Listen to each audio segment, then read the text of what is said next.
如果有某一个场所能够同时聚集几十万名年轻人，那么毫无疑问，性在这里一定是一个频繁但又敏感的话题。前不久，就有媒体报道，在深圳富士康工厂内发现一个特殊的群体——场妓。他们通过出卖肉体换取并不算高的报酬，说白了，就是将生意做到了工厂里的风俗女。那么，这些人是否如同新闻描述的一样，白天上班，夜晚爬床呢？时至今日，这些人是否还存在呢？大家好，我是热心读者，又和大家见面了。在节目开始前，麻烦帮忙点个赞并关注一下吧，谢谢了。说到场妓，那场妹肯定是个绕不开的话题。场妓和场妹之间仅有一字之差，但两者其实有着天大的区别。所以场妹就是刚刚毕业，直接由学校招聘，经过简单培训进入流水线固定的位置开始作业的女性代称。她们大多数面容稚嫩，缺乏社会经验，基本上都是高职、中专、技校，还有一部分大专院校的毕业生。如果人力资源与学校有协议，可能还会更早进入工厂。现如今，富士康这样的大型外包工厂特别青睐刚刚走出校园的学生。首先，他们年纪比较小，手脑协调灵活，跟得上流水线的速度。其次，由于他们学历并不高，面对社会找到心仪的工作比较困难，对即将走入社会比较恐慌。这时候，大型工厂用自己的名头来吸引他们，自然十拿九稳。而场妓绝大部分都是由一开始很单纯的场妹转变过来的，极少数也有风俗女打算从良，结果忍不住重操旧业的情况。毫无疑问，对于那些远离家乡、收入低廉的场妹来说，大都市的诱惑无处不在。与之相对的，那些日复一日守在生产线的男孩，性苦闷则如影随形。之前读者就介绍过临时夫妻、约会师这样的现象。从本质上来说，场妓和他们没什么区别，无非是一个选择了物化自己，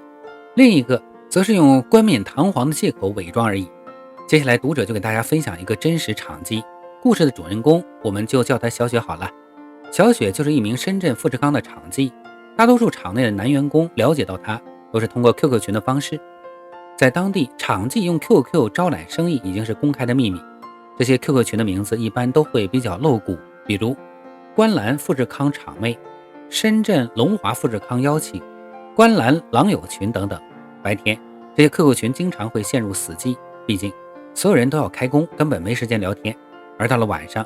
群里便会热闹起来，只要在群里发个求场妹的消息，便会有形形色色的异性头像在电脑右下端闪动，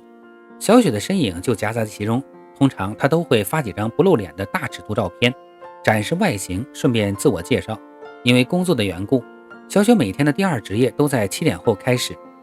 根据顾客需求，她也可以选择不同的服务方式，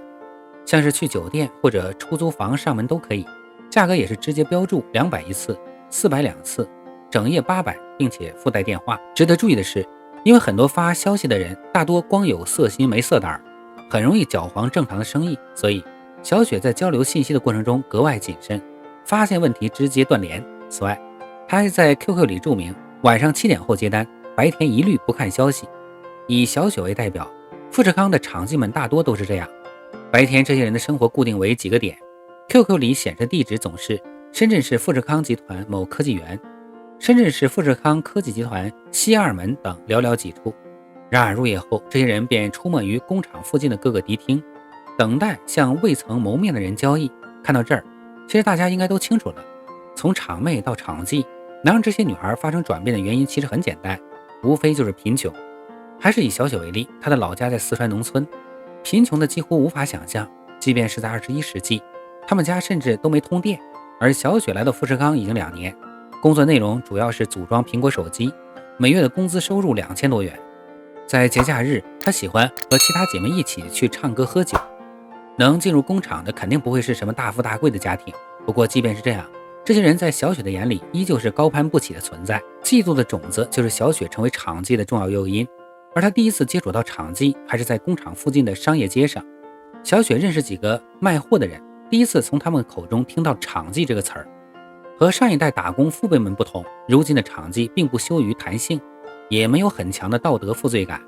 小雪也是从这时候开始，从场妹变成了场妓。场妓之间大多不会知道各自的身份，毕竟这个行当也不便公开。但是时间一长，怎么判断场妓，富士康内部的员工也有一套方法。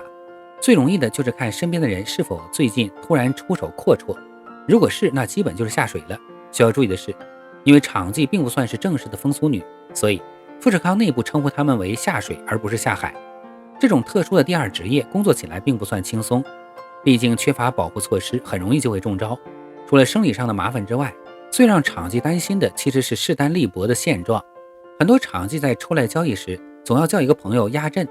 在上门服务前，他们会要求顾客用酒店座机和手机号打2次电话过来，前者是怕跑空，后者是为了安全。上门后，在服务之前，他会要求客人先交钱，以防赖账。对于场记来说，他们并不是全职的风俗女，全职风俗女都有人保护，而他们没有背景，只能自食其力。不过一些场记偶尔也会找男工合作，在男工眼里，场记并不陌生，很多人都会将自己交易过的场记记录下来。男工们会私下交流，点评场记的相貌和服务。场记被首次曝光在公众下，就是读者在视频一开始提到的一家叫做财经天下的周刊撰写一篇名为富士康夜生活的报道，其中就着重描写了富士康场记的现象。这篇文章公开后，立刻引发了富士康工会的抗议。工会声明中称其为不实报道，并指出这篇文章不仅是对40万富士康女工人格尊严的恶意侮辱，同时也涉及到对中国所有女性产业工人的误解与歧视，并严重抹黑了中国制造的形象。然而这件事到底是不是真的，其实所有人都再清楚不过了。在一些工厂看来，媒体的曝光是没有意义的，根本不可能杜绝这种现象。厂子这么大，年轻人这么多，需求当然极为旺盛，旺盛的需求自然会催生出市场，尤其是男性工人占多数的厂子，男性一多，竞争就激烈，很多男工就找不到女友。另一方面，有些女工也觉得工厂男工素质太低，没有钱，没有文化，还爱讲粗口。毫无疑问，被流水线纵横分割的工厂世界内，压抑的荷尔蒙缺少一个释放的出口。很多工厂为了效率，制定了严格的管理体系，上班必须打卡，上厕所的次数和时间都有严格限制。如果工人多次提出上厕所，或者上厕所的时间超过10分钟，就会被大声呵斥。除了枯燥低廉的收入，也成为厂妹下水的前因。2013年，富士康工会调研报告显示，48.1% 的受访者底薪为1800元甚至更低，仅有30%的受访者底薪在2200元以上，加上加班费及其他补贴，受访者在2013年1月的实际收入平均为2421元。报告中称，2010年连环跳事件频发期后，富士康减少了工人的加班，表面上做出了整改，实际上造成了工人收入的下降，导致了基层工人生活更加艰难。在基本工资仍然严重偏低的情况下，工人仍然面临着大量加班解决生存和减少加班追求生活的两难选择。场记就是在这样的情况下诞生出来一个弱势群体，他们也只是因为迫于现实，想要多赚一点钱。现如今虽然数量减少了一些，不过场记依旧存在，在关注之外的角落野蛮生长。说到底，场记这一现象肯定是不值得推崇的，但既然它存在，必定有存在的原因。这种现象的本质其实是反映出了弱势群体的道理。当然了，我们与其关注如何解决这些因为社会和压榨而诞生出的怪异现象，还不如研究一下如何才能让他们回归正常生活。好了，本期内容分享就到这里了，我们下期再见。